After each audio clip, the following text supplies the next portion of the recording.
Here we have the hourly price chart for GameStop Corporation, stock ticker GME. So as we can see here, the stock is continuing to flatline near current levels. We have a weekly close coming in now at 22.19. So this is below the $23 mark, and there have been reasons in the past why I've pointed to this level as being significant and important for anybody that is currently long this stock. So with this video, I will be looking at some potential upside scenarios that could start to unfold here if we're going to look at the stock from the positive viewpoint, so that we can attempt to identify some profitable trading strategies for this stock going forward. So as things currently stand, it's not a good sign here to see that the stock is flatlining near current levels. There are several reasons for this. One comes from the fact that now all of the exponential moving averages are starting to flatline, and when that starts to happen, what you're really seeing, these moving averages start to become much more irrelevant when that type of thing happens. They don't mean very much if they're all kind of sandwiching together and sort of just moving in line with each other, sort of forming a flat line here. And we can see that for the most part, that is the case with all of these exponential moving averages. This would be the 20-hour, 50-hour, and 100-hour exponential moving averages. And then in addition to that, you do have this 200-hour EMA, which is resting a bit higher. But that's also significant for different reasons, and I will cover that in a moment. So as we can see here, this broad decline that I'm looking at, really how I'm defining this most recent trend move, the dominant trend move, the most influential trend wave that is currently influencing this stock, in my view, comes from the 29.79 highs, which would have been posted during the July 17 trading session. And then this would have extended to the near-term lows, which came in August 5th at 1873. So if we're using this trend move as the basis here for the current market analysis, what we can see is that the stock is having a tremendous amount of difficulty overcoming the 38.2% Fibonacci retracement, which comes in right around the $23 mark. It's a little bit above there. Currently, what we're seeing as far as upside share price action, the ultimate high that we have seen, which was posted on August 19, came in at 23.09. So that is a little bit of a, technically you've got a little bit of a break here to the top side. But you definitely don't have an hourly close above that area, and you certainly don't have a daily or weekly close above this area. So essentially, this is the price candle that I'm pointing to here. This is the most significant price movement here. And you could make the argument that there was a break, but it's a little bit difficult to then make the argument that you did break above this 200-hour exponential moving average.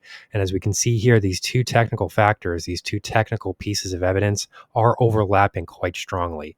You might say that it's not an exact match, but these are close enough to be considered valid and viable as far as technical signals are concerned.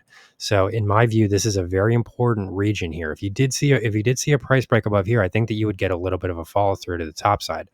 I do think that you could see a bit of a breakout, at least on a short-term perspective. And then from there really isn't much resistance. I mean, you could go back to the prior price high from possibly July 31st, which did come in at 22.81. Sorry, that's wrong. 23.45 would be the price level. So about 45 cents above current prices, or above this, I should say, above this Fibonacci level. But that's a fairly minor resistance level. And then, more significantly, I would be pointing to 24.80, largely because, I don't like to point to psychological levels when I'm dealing with any stock trade. But, in the case of GameStop, I do feel like that type of area can become much more significant. We had this situation occur recently with the $20 level and with the $30 level. So, the market does kind of gravitate toward these big round numbers with this stock. And if we did see if we were, for example, to see a break above the $25 mark, I would think that would be a fairly significant news story. For the most part, the financial news has kind of stopped covering GameStop because, this spikes high have stopped, and there really just isn't much to talk about. So it has been off of the radar for the financial news media. But I do think that if we were, for example, able to break above the $25 mark, I think that you'd get a headline. I think that some of these news outlets would be covering that event. Unfortunately, I don't really think the prices will extend much further beyond that. We do have another resistance level coming in slightly above this level. 25.11 would be an old price high that came in during the July 22nd trading period. So, I personally would be, if I was long this stock, I would be getting out of the stock right, just under the $25 mark. But the real question is whether or not we are going to be seeing that area anytime soon. Do we head higher or lower from here? And we have to understand that there is a major event risk next week. The major Nvidia earnings report will be coming out next week. I go into that a little bit more in depth in my Nvidia video.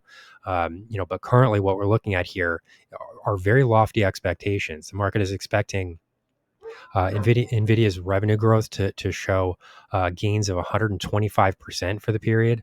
That's massive if we're dealing with a mega cap company, a trillion, multi-trillion-dollar company. That's a lot of revenue growth. And then in addition to that, the EPS number is also extremely high, coming in at with expected earnings growth of 112%. So, these are astronomical figures. And this doesn't mean that Nvidia can't overcome these expectations. It's possible that they can.